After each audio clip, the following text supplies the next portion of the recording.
बिस्मिल्लाहिर्रहमानिर्रहीम, अस्सलाम वालेकुम and a very good morning. नई सुबह, नई उम्मीदें और बहुत सारे नए ख्वाबों के साथ जी उठा पाकिस्तान। मैं हूँ आपकी होस्ट सना अमजद। उम्मीद करती हूँ, दुआ करती हूँ कि आप सब खैरियत से होंगे और अल्लाह ताला हम सबको परेशानियों से, मुसीबतों से और आफ़तों से महफूज रखे। And a very happy Monday. नए वीक का, नए दिन का आगाज़ एक अच्छी मुस्कुराहट के साथ और नेक तमन्नाओं के साथ कीजिए। आपका दिन गुजरे अच्छा, इसी उम्मीद के साथ करते हैं आज के प्रोग्राम का आगाज़। अच्छा जी, सो आज का प्रोग्राम जो है उसमें बहुत सारी चीज़ें ऐसी हैं जो आज शायद कहीं ना कहीं मेरी ज़िंदगी में पॉजिटिविटी लाने की और आपकी ज़िंदगी में भी एक मस्बत तब्दीली लाने का सबब बनेंगी इंशाल्लाह।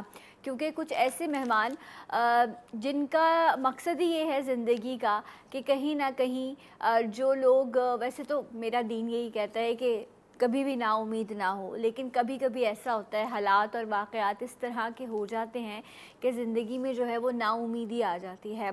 हम ख़ुद को ही जो है वो गलत, बुरा, बदकिस्मत और बदनसीब और इस तरह के बहुत सारे नेगेटिव वर्ड्स और नेगेटिव थॉट्स जो हैं उनका एक घेरा अपने गिर्द तंग कर देते हैं, जिसमें हम धंसते और फंसते चले जाते हैं। बिकॉज़ शायद इसमें सोसाइटी, सर्कमस्टांसेस, इन्वायरमेंट, हमारे लोग वो तो अपना किरदार अदा कर ही रहे होते हैं, हम ख़ुद अपने लिए जो है वो सबसे ज़्यादा तकलीफ़ का बाइस बन जाते हैं। क्योंकि हमें ऐसा लगता है कि ख़ुद को खुश रखना ये मेरा हक़ नहीं है, अपने लिए कुछ बेहतर सोच लेना ये मैं कैसे कर सकता हूँ, अपने लिए वक्त निकालना ये नहीं नहीं, ये तो हो ही नहीं सकता, सब कहेंगे कि मैं तो सेल्फ़िश हो गया हूँ, ये मैं क्या कर रहा हूँ। तो हम इस दुनिया में आते हैं, बेशक हम सोशल एनिमल हैं, हम लोगों के बग़ैर, रिश्तों के बग़ैर नहीं रह सकते, बट कहीं ना कहीं मेरा ख़ुद पर भी तो एक हक़ है ना कि मैं ख़ुद को खुश रखूं, मैं मुतमईन रहूं।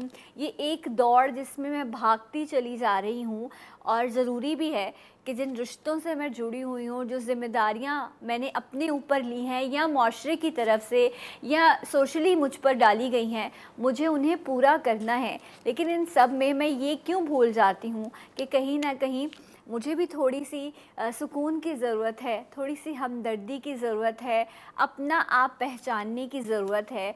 और जब ये नहीं हो पा रहा होता तो आप बहुत ज़्यादा डीमोटिवेट हो जाते हैं। हम एक सेम रूटीन को फॉलो करते करते करते हमारे इर्द गिर्द के लोग ये समझते हैं कि शायद अब हमारी ज़िंदगी इसी तरह से है और हम कहीं ना कहीं अपने अंदर की खुशी या अपने अंदर वो जो एक लाइफ होती है उसको हम मिस करते चले जा रहे होते हैं।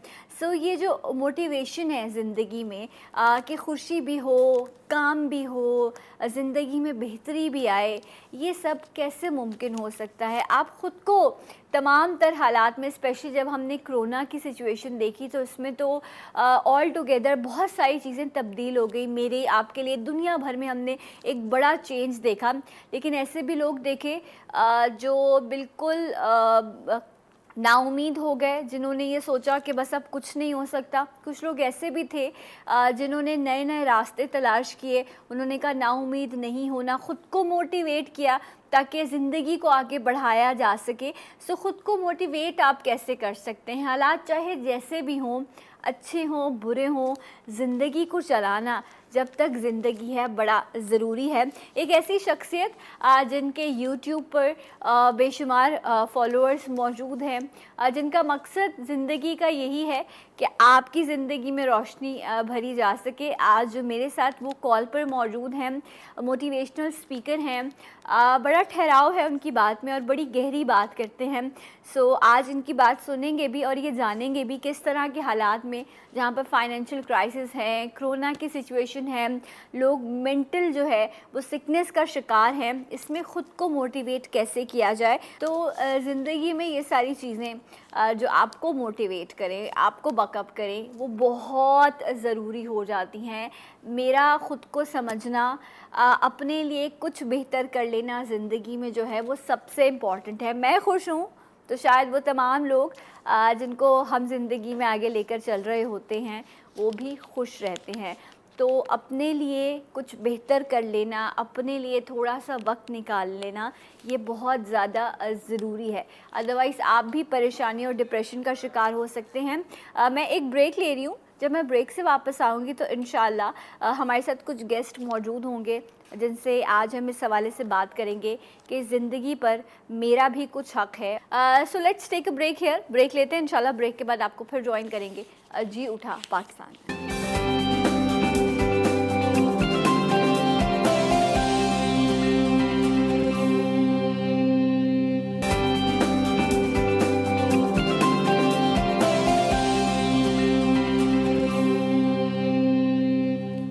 वंस अगेन वेलकम बैक जी उठा पाकिस्तान में। एक बार फिर से आप सबको खुश आमदीद कहते हैं। एंड अभी ब्रेक से पहले जिस तरह बात कर रही थी मैं कि इस ज़िंदगी पर कुछ थोड़ा सा हमारा अपना हक भी है।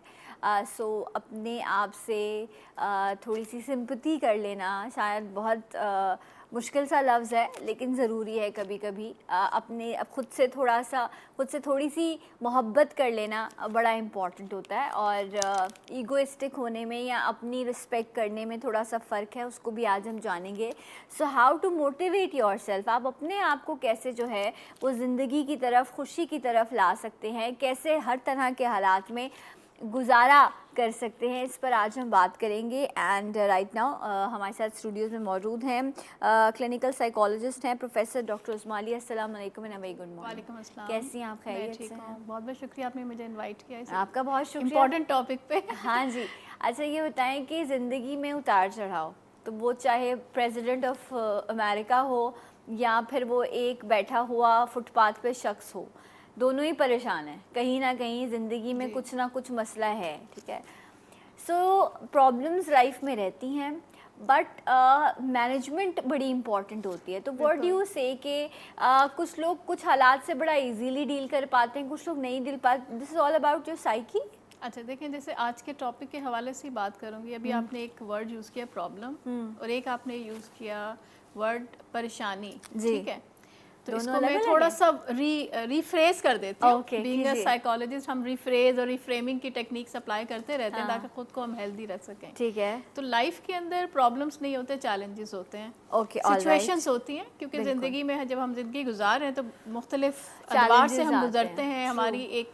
हमारी कुछ नीड्स होती हैं, हमारे कुछ वांट्स होते हैं। नीड्स का मतलब है वो चीज़ें जो कि हमें ज़रूरी चाहिए, ठीक है, और उसके बगैर गुजारा नहीं। और ह्यूमन बीइंग की नीड्स हैं एज अ पर्सनैलिटी वाइज। अगर हम देखें फॉर एग्जाम्पल जैसे कि हंगर की नीड हो गई, थर्स्ट की नीड हो गई, एक फूड की नीड हो गई, जिसके लिए फिर हम काम काज करते हैं, हम नौकरी पे जाते हैं। फिर हमारी और डिफरेंट फिर मुख्तलिफ नीड्स होती हैं। अचीवमेंट की नीड हो गई, एप्रिसिएशन की नीड होगी, लव की नीड होगी, अफेक्शन की नीड हो गई, अग्रेशन की भी होती है, और भी इस तरह से दूसरी आपकी नीड्स होती हैं। सही। तो उसमें और फिर वांट्स में, वांट्स का मतलब है कि मैं क्या चाहता हूँ अपनी ज़िंदगी से, मेरी क्या मेरे अंदर ऐसी ख्वाहिश है कि मैं ये पूरा करूं। उसमें हमारी कुछ ना कुछ गोल्स होते हैं। हम अपने वांट्स को पूरा करने के लिए हम अपनी ज़िंदगी के अंदर कुछ गोल्स बनाते हैं। जब हम डिफ्रेंशिएट नहीं कर पाते ना नीड्स में और वांट्स में, तो फिर हम किसी ना किसी कश्मकश का, परेशानी का शिकार हो जाते हैं। अच्छा, नीड्स और वांट्स तक पहुंचने से पहले वो एक प्रोसेस है जिसमें मुझे खुद को एक्सप्लोर करना है ना, कि मुझे क्या चाहिए क्या मुझे क्या चाहिए, एक्चुअली मुझे क्या चाहिए, मैं क्या करना चाहता हूँ। और जब मैं ये सोचूंगी या सोचूंगा, उसके बाद फिर मैं अपने गोल सेट करूंगा। मोटिवेशन मेरी जब भी होगी ना ज़िंदगी के अंदर, जब मोटिवेशन कम हो जाती है, तो इसका मतलब है कि हम जो चाह रहे होते हैं वैसा हमें मिल नहीं रहा। अच्छा, मैं अगर आपसे एक जुमले में ये पूछूं कि बहुत सारे लोग ऐसे होंगे, उम्र बढ़ना जो है वो अक्सर मैच्योरिटी नहीं लाता, चीज़ों को अंडरस्टैंड करना। बहुत यंग एज में भी आप लोगों की बात सुनते हैं, आप कहते हो तो कितना मैच्योर हो गया, अपनी उम्र से बड़ी बातें कर रहा है। तो इसी तरह अगर एक जुमले में मैं आपसे कहूँ कि कोई इंसान खुद को अब तक अगर नहीं पहचाना है, या उसको नहीं पता कि उसको क्या चाहिए, या वो ज़िंदगी में किस मकसद को लेकर चल रहा है, बड़े लोग बेमकसद ज़िंदगी गुजार रहे हैं, तो कैसे एक्सप्लोर करेंगे तो उसके लिए मेन चीज़ ये है कि आप अपना थोड़ा सा एनालिसिस करें। सिर्फ ये देखें, इमेजिन करें कि कौन सी ऐसी चीज़ है या ज़िंदगी में क्या ऐसा हुआ जिससे आपको खुशी मिली। ठीक है, वो खुशी जो हैप्पीनेस है वो अल्टीमेट गोल होता है हर इंसान का, कि वो चाह रहा होता है, प्लेजर चाह रहा होता है। और जब हमें पता है कि हमें कौन सा काम करके खुशी मिलती है, तो फिर हमें पता चलता है कि ज़िंदगी में मैं क्या हासिल करना चाहता था, क्या वो हासिल मैंने कर लिया। तो वहीं से फिर खुशी का लिंक हो जाता है आपकी ज़िंदगी की सेटिस्फेक्शन के साथ, जिसको हम कहते हैं ना एक मुतमईन ज़िंदगी। यानी ओल्ड एज में आपने कहा कि ओल्ड एज तक भी सम टाइम हमें पता नहीं होता, क्योंकि हम बहुत दफ़ा ऐसा करते हैं कि जिन चीज़ों से हमें खुशी मिलती है उनको हम रिकॉल नहीं कर रहे होते, बल्कि जो हमारे पास्ट में लॉसेस होते हैं या जहाँ पे हमें मायूसी का सामना या जो चीज़ें हमें नहीं मिली होती हम उनको रिकॉल कर रहे होते हैं और पछता रहे होते हैं कि मैंने वो हासिल नहीं किया, मैंने वो हासिल नहीं किया, या मुझे काश वो मिल जाता। वो जो काश है वो बैगेज लेकर चल रहे होते हैं। बिल्कुल, वो बैगेज लेके हम चल रहे होते हैं और हम उस काश में रहते हैं कि काश मैं ये कर लेता, काश मैं ये हो जाता, काश मेरे साथ ये ना होता।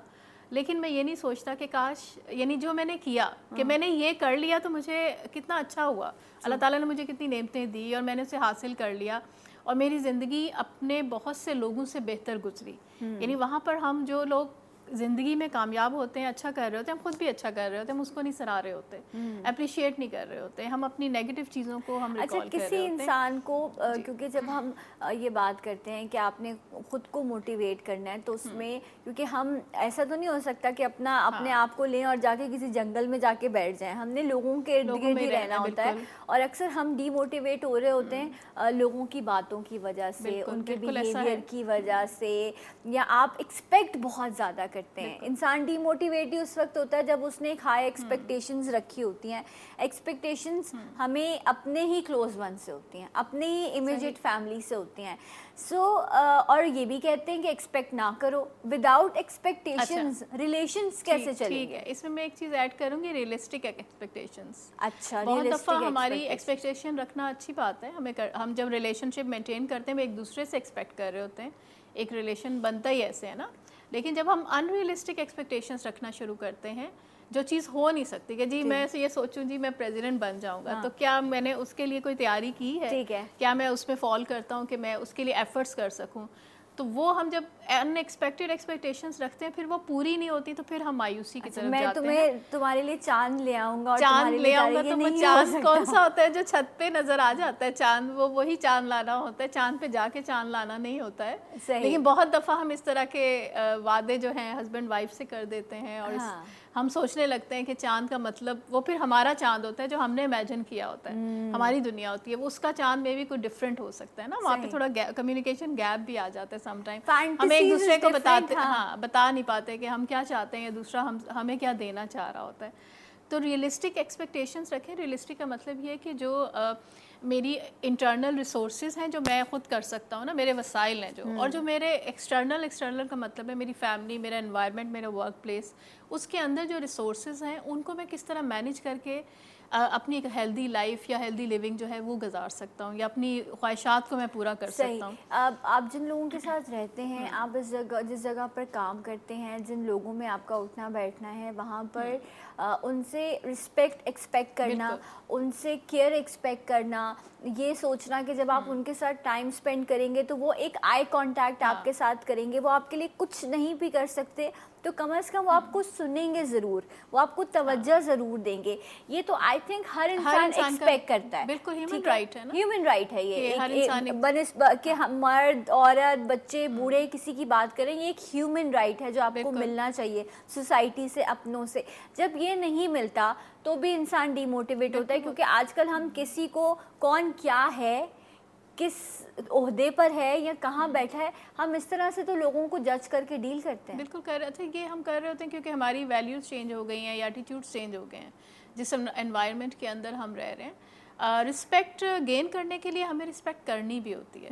यानी बहुत दफ़ा ऐसा होता है कि कोई हमारी इंसल्ट करता है तो हम पलट के भी उसको वैसे ही जवाब दे देते हैं ना, और वो चीज़ फिर साइकिल बन जाती है। लेकिन अगर वहाँ पर हम थोड़ा इग्नोर कर दें, माफ़ कर दें और कम्युनिकेट कर दें कि कौन सी बात हमें उसकी बुरी नहीं लगी, वो शख्स बुरा नहीं है, उसकी कोई एक बात, कोई एक बिहेवियर उसका बुरा हो सकता है, ताकि वो उसको फिर करेक्ट कर ले। बिल्कुल, मतलब आप डिमांड नहीं कर सकते रिस्पेक्ट, आप उसको अर्न कर सकते हैं। वो भी कैसे कि आप दूसरे को रिस्पेक्ट देंगे, शायद वो मजबूरन उस वक्त आप जिस ओहदे पर बैठे हैं वो चुप हो जाए, लेकिन वो एक रियल रिस्पेक्ट वाली चीज़ नहीं होगी। तो कुछ चीज़ें जब हम अपने आप को मोटिवेट है, या हम कहते हैं कि जी मुझे तो बड़ा गुस्सा आ गया या मैं तो बड़ा परेशान हो गया, तो आप ये सोचें कि आपका अपना बिहेवियर दूसरों के साथ किस तरह का है। डॉक्टर साहब हमारे साथ मौजूद है, इनसे भी हम बात करें। एंड एक और ऐसी पर्सनालिटी जिनके हवाले से अभी मैं कुछ देर पहले भी जिक्र कर रही थी कि माशाल्लाह से यूट्यूब इनका जो चैनल है उस पर बहुत ज़्यादा लेक्चर्स और डिफरेंट मोटिवेशन जो है वो हम सुनते रहते हैं,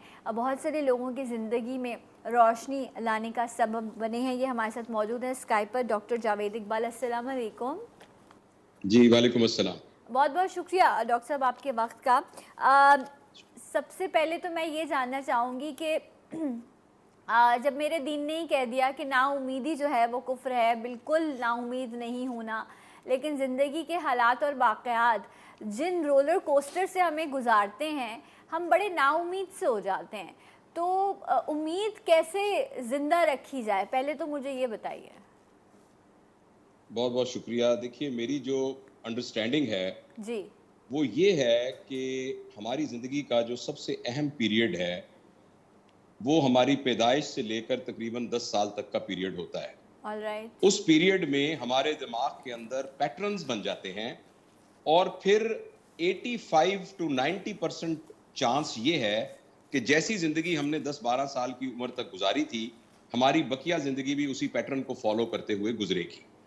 जो सारी बातें वो हमारी कॉलीग अभी बता रही थी, ये सारी की सारी साइंस के ऊपर बेस करती हैं और बिल्कुल दुरुस्त बातें हैं, मगर इन सब को अपनी ज़िंदगी में लाने के लिए एक एडल्ट सिर्फ उसी सूरत में ला सकता है कि अगर वो खुद मेहनत करने पर तैयार हो और खुद शदीद ख्वाहिश रखता हो और 100% रियलाइज कर ले कि मेरे अंदर क्या कमी है और मैंने कैसे अपनी बुरी आदतों को अच्छी आदतों से तब्दील करना है।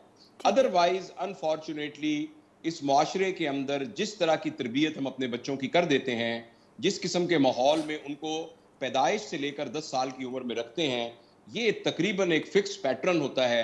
इसलिए आपने देखा होगा कि एक शख्स है, उसकी एक आदत है, उस आदत से वो खुद भी बड़ा तंग है, लोग भी उसको कह रहे हैं कि खुदा के लिए ऐसे मत करो, उसकी वजह से उसको नुकसान भी हो रहा है, उसकी जॉब भी चली जाती है, उसके रिश्ते भी सारे खराब हो जाते हैं, मगर वो उसको चेंज नहीं कर पाता। तो इसलिए मेरी तो आजकल मेहनत का जो मैदान है वो यही है कि किसी तरीके से मैं पोटेंशियल पेरेंट्स को, यानी जो अभी पेरेंट्स नहीं बने, उन पर मेहनत करके आने वाली नस्लों के दिमागों के पैटर्न को ठीक करूं। अच्छा डॉक्टर साहब, जी डॉक्टर साहब, मैं अपने आप मेरे सवाल का भी आंसर दीजिएगा, लेकिन आपने बहुत ही इंपॉर्टेंट पॉइंट इस वक्त रेज कर दिया इस हवाले से कि जब हम तालीम और तरबियत की बात करते हैं, और ये जो आपने पूरे पैच का जिक्र किया है कि पैदाइश से लेकर 10 साल की उम्र तक यहाँ पर हमारी सोसाइटी में तो माँ बाप जो हैं वो इस उम्र तक भी बच्चों को हाथ से निवाला बना के खिला रहे होते हैं और वो अपना बेस्ट देने की कोशिश करते हैं, वही जो एक सेम पैटर्न पर होता है। अब इट डिपेंड्स कि वो किस सोसाइटी और किस जो है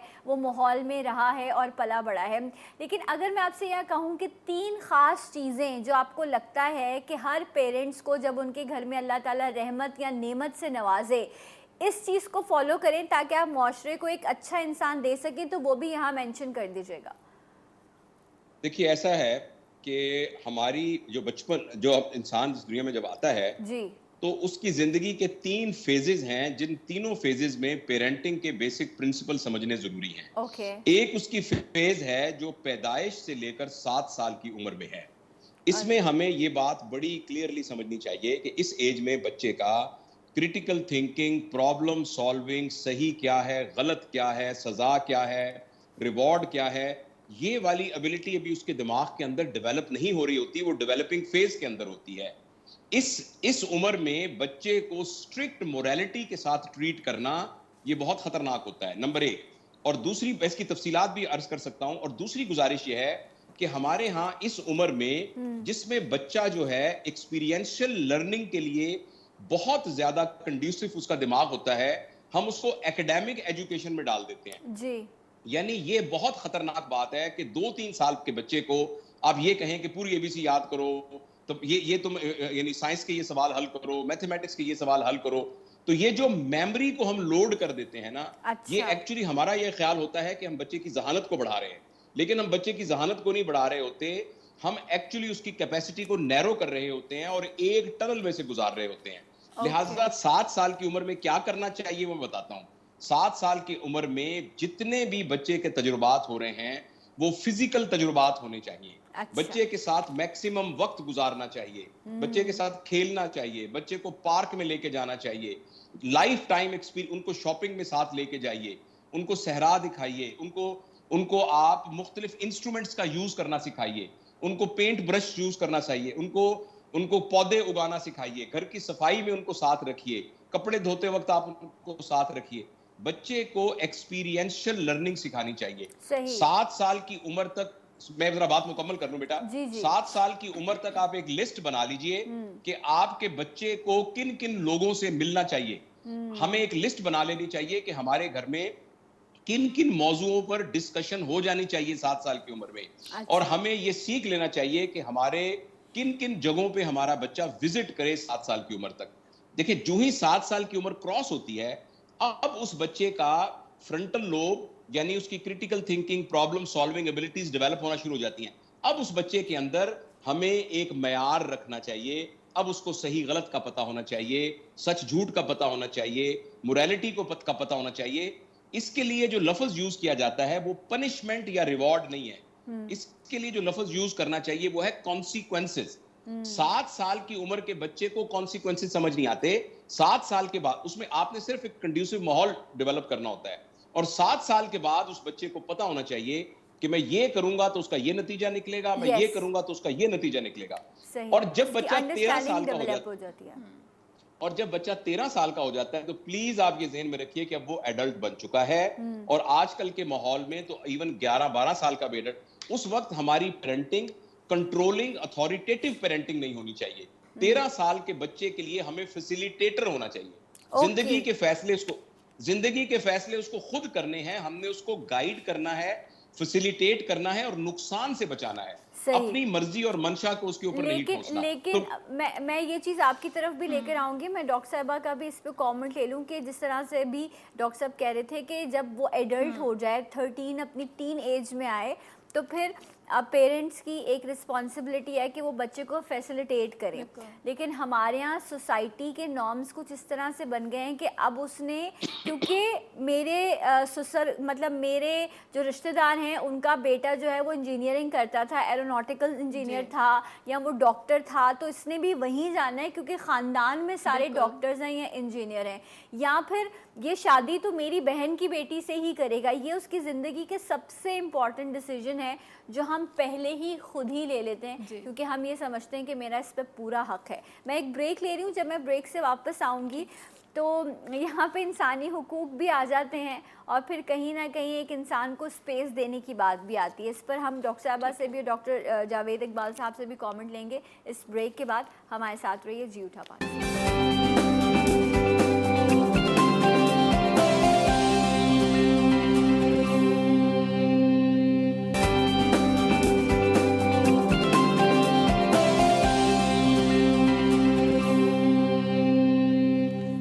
जी नाज़रीन, एक बार फिर से आप सबको प्रोग्राम में खुश आमदीद कहते हैं। ख़ुद को मोटिवेट करना लाइफ में बड़ा इम्पॉर्टेंट होता है। ज़िंदगी की तरफ लाना, ज़िंदगी को एंजॉय करना, लाइफ के जॉय को फील करना, इट्स रियली वेरी इंपॉर्टेंट, जो हम नहीं कर पाते।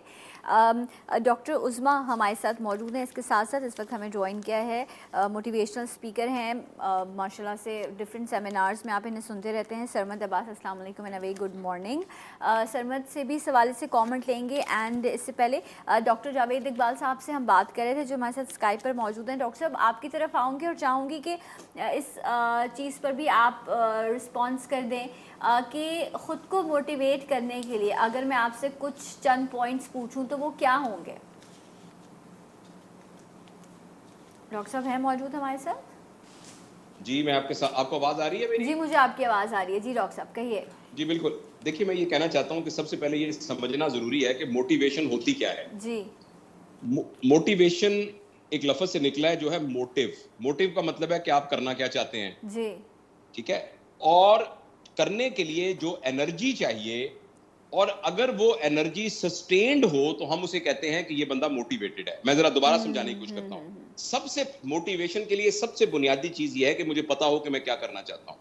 लिहाजा सबसे पहले, जैसे हमारी बहन पहले बता रही थी, हम सबको, हमारे ऊपर ये बहुत जिम्मेदारी है कि हम रोजाना आधा घंटा कम से कम निकालें सुबह शाम और अपना जायजा लें। हम जिंदगी के कामों में इतने मसरूफ होते हैं कि हम इतना चल रहे होते हैं कि हमें इतना ही नहीं पता होता कि हम कहां जाना चाहते हैं। तो हमें रोजाना की बुनियाद पर बैठकर सबसे पहले ये पता करना है कि हमारा मोटिव क्या है। मोटिवेशन तो तब होगी ना, पहले हमें अपने मोटिव का पता होगा। जब हमें अपने मोटिव का पता होगा तो फिर दूसरी बात यह है कि उसके लिए दो चीजों की रिक्वायरमेंट है। हम एनर्जाइज्ड हो और ये एनर्जी सस्टेन्ड हो। अगर सस्टेन्ड एनर्जी यानी मुस्तकिल एनर्जी ना हो, कभी उसका स्पाइक आ जाए, कभी लेवल बढ़ जाए, कभी लेवल कम हो जाए, तो फिर हम ये काम नहीं कर सकते। इसके लिए मेरा तो मशवरा ये है कि जब भी कोई काम हम करना चाहें, उस काम के लिए हमें जो आदात चाहिए, हम उन आदात को 10% रोजाना के हिसाब से अपने आप को चेंज करने की कोशिश करें। बहुत सारे लोग जब अपने आप को चेंज करना शुरू करने कोशिश करते हैं तो वो एकदम उसको 180 डिग्री टिल्ट करने की कोशिश करते हैं। ऐसा करने से वो 1-2 दिन तक तो वो एनर्जी रहती है, उसके बाद वो खत्म हो जाती है। तो लिहाजा जी, तो ये मेरा ख्याल है कि हमें स्टेप वाइज अपने आप को स्ट्रेच करना चाहिए और फिर आगे बढ़ना चाहिए। थैंक यू सो मच, बहुत बहुत शुक्रिया। डॉक्टर जावेद इकबाल हमारे साथ मौजूद थे और जिस तरह उन्होंने कहा कि पहले तो आपको आपके मोटिव का पता हो, फिर उसके बाद आप इतने एनर्जाइज हों कि आप उसको सस्टेन कर सकें और फिर आप अपनी लाइफ को आगे लेके चल सकें। लेकिन अगर मैं समद आपकी तरफ और आपसे ये पूछूं कि ये जो एनर्जी है, मुझे ऐसा लगता है कि ये कभी भी सस्टेन, ये मैं अपना एक्सपीरियंस बता रही हूँ कि नहीं रह पाती, कभी ज़्यादा होती है, कभी कम होती है, शायद कभी बिल्कुल ही ख़त्म हो जाती है। सो कैसे फिर ये मुमकिन होगा कि आप एक सेम फिक्स चीज़ के साथ अपनी लाइफ के जॉय को आगे लेकर चलें? मैं थोड़ा सा इससे डिसएग्री और एग्री करूँगा, पर मैं इसके लिए एक फैक्ट देना चाहूँगा। जैसे गाय नेम दंदा पानी, ही लिव्स इन न्यूयॉर्क। इसने 20 साल एक आश्रम में लगाए और उसने कंटेंट डिलीवर किया। उस कंटेंट का नाम था एनर्जी मैनेजमेंट। उसने बहुत खूबसूरत बात की। उससे किसी ने पूछा आप स्नैपचैट पे क्यों नहीं है? तो उसने कहा एनर्जी नहीं बचती, हर इंसान के पास एक लिमिटेड एनर्जी है और ज़िंदगी का खुलासा ये कि आप अपनी एनर्जी को वाइजली मैनेज करें। मुझे लगता है सुबह के साथ रात तक एनर्जी डाउन होती जाती है, but the thing is that energy को सस्टेन नहीं किया जा सकता। मैं यहाँ बैठती हूँ, मेरी एनर्जी डिफरेंट होती है। एग्जैक्टली, एनर्जी को मैनेज किया जा सकता है। आप मुझसे एक सवाल करेंगे एनर्जी लेवल हाई है, दूसरा करेंगे हाई है, तीसरे पे वो एनर्जी नहीं हो सकती है। एनर्जी डेप्रिशिएट हो रही होती है। हाँ, जो मैं उनकी बात से समझ पा रहा हूँ, जो आपके सवाल का मैं जवाब दे सकूँ, ज़िंदगी का बेस्ट यूज़ ये है कि आप एनर्जी को वाइजली मैनेज करें। Just like don't go to relevant talks, फालतू चीज़ें मत देखें। मिसाल के तौर पर मैं टिकटॉक या इंस्टाग्राम यूज़ कर रहा हूँ, मैं अपनी एनर्जी का वो यूज़ नहीं कर रहा। हाँ, कुछ चीज़ें ऐसी हैं जो कि एनर्जी को थोड़ा बढ़ाती, कहा जा सकता है। ऐसे किताब पढ़ना, जैसे मॉर्निंग शो में एक पॉजिटिव डिस्कशन हो रही है, कहीं ना कहीं हमारी एनर्जी को बढ़ा रही है। बट टेक्निकली एनर्जी वक्त के साथ साथ कम हो रही होती है और उससे हमारी एक मेंटालिटी पर, हमारे फिटनेस पर एक फ़र्क पड़ रहा होता है। Another thing which I would like to add is that कि जस्ट लाइक मोटिवेशन पे बात की जा रही है, so there is a guy name BJ Fogg. उन्होंने किताब लिखी टाइनी हैबिट। उन्होंने कहा कि अगर तुम अपनी मोटिवेशन को बढ़ाना चाहते हो तो बिहेवियर को समझना पड़ेगा। और ज़िंदगी में बेस्ट काम ये कि अपनी मोटिवेशन को बढ़ाने के लिए स्टार्ट विद स्मॉल थिंग्स। जब आप छोटे काम से शुरू करेंगे तो आपकी मोटिवेशन हाई होती है। क्यों? अगेन आपकी एनर्जी कम लग रही होती है ना। जिस काम में आपकी एनर्जी ज़्यादा लग रही होगी, आप बोलेंगे यार ये काम मैं नहीं उसके लिए आपको ज़्यादा मोटिवेशन की ज़रूरत होगी। So this is something which I perceive कि अगर हम अपनी मोटिवेशन को बढ़ाना चाहते हैं, start planning small things. Just like 10 minute का सेगमेंट अच्छा है, 15 मिनट का सेगमेंट अच्छा है। अगर 1 घंटे का एक साथ सेगमेंट लेना है तो आपकी सुनते ही मोटिवेशन जो है कहीं और फिर वो बहुत ज़्यादा आप हाँ शटर होने लग जाते हैं। ये बड़ी अच्छी बात इन्होंने की है कि स्मॉल स्टेप से स्टार्ट रहें। और साथ में डॉक्टर साहब ने जैसे कॉन्सिक्वेंसेस की बात की है, रिवॉर्ड की बात की, तो साथ साथ रिवॉर्ड्स भी रखें ताकि फिर वो रिवॉर्ड आपको फ्यूचर के लिए लेके जाएं और ज़्यादा मोटिवेट करें। और मैं एक चीज़ और भी ऐड करूँगी कि हमें या हमारी जो मोटिवेशन है वो दूसरों को देख के भी बढ़ती है। यानी हम ऐसी जो कंपनी में बैठते हैं या ऐसे लोगों में बैठते हैं जो हमारे लिए मेंटोर का काम करते हैं, वहाँ से भी हमें कहीं ना कहीं एनर्जी मिल रही होती है। और साथ में कुछ यूँ कह लें कि इंग्रेडिएंट्स हैं मोटिवेशन के ना, जिस पे हमें थोड़ा सा काम करने की ज़रूरत होती है। एक तो ये कि हम अपने कॉन्फिडेंस लेवल पे काम करें ताकि हमारी मोटिवेशन भी बढ़े, हम अपनी एनर्जी को बहाल कर सकें। प्लस बहुत दफ़ा ऐसा होता है कि हम इनडिसाइसिव हो जाते हैं, चीज़ों के बारे में डिसीजन नहीं ले पाते हैं। तो हमें प्रॉपर जो है चॉइसेस मेंटेन करनी चाहिए या जो हम चाहते हैं उसमें से मेंटेन करें। बहुत दफ़ा हम मस्ट एंड शुड्स की तरफ चले जाते हैं कि हमें लाजमी यही चाहिए, और जब वो नहीं मिलता तो हमारी मोटिवेशन कम कर जाती है। तो हमें ज़्यादा चॉइसेस बढ़ानी अच्छा, है उसमें से, ताकि बेहतरीन को हम अच्छा, सेलेक्ट करें। ऐसा भी है ना, क्योंकि हमें ये लगता है कि अगर मैं इस बॉक्स में से निकला या मैं इस सेटअप से निकला तो पता नहीं क्या हो जाएगा, तो हम तकलीफ में हो, खुशी में हो, मुश्किल में हो, हम उसी को आगे लेकर चल रहे होते हैं, हम उससे कुछ अलग अपने आप को मतलब ट्राई नहीं करना चाहते, क्योंकि पहले से हम सोच लेते हैं कि पता नहीं क्या होगा ना, जो पता नहीं वाली है चीज़, वो आपके अंदर एंजाइटी को और फियर को लेके आती है।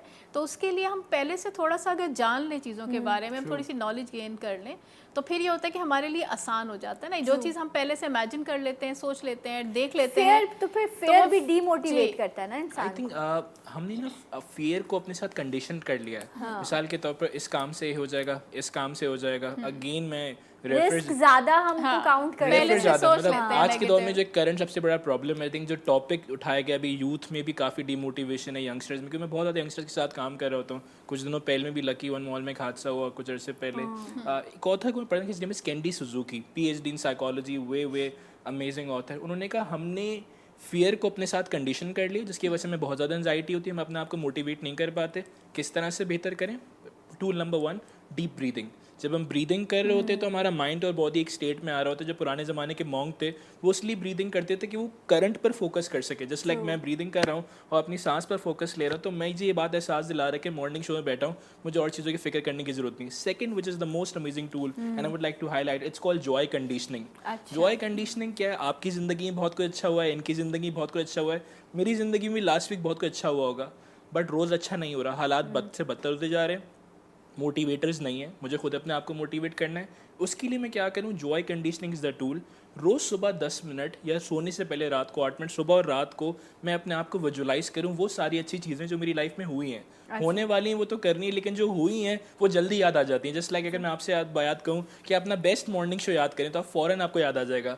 अपना बेस्ट वीडियो याद करें, अपना बेस्ट कंटेंट याद करें, वो वीडियो याद करें जिसमें मिलियंस ऑफ व्यूज़ आ गए होंगे, तो आपको फ़ौरन याद आएगा। तो अपने आप को मोटिवेट रखना बहुत ज़रूरी। क्यों?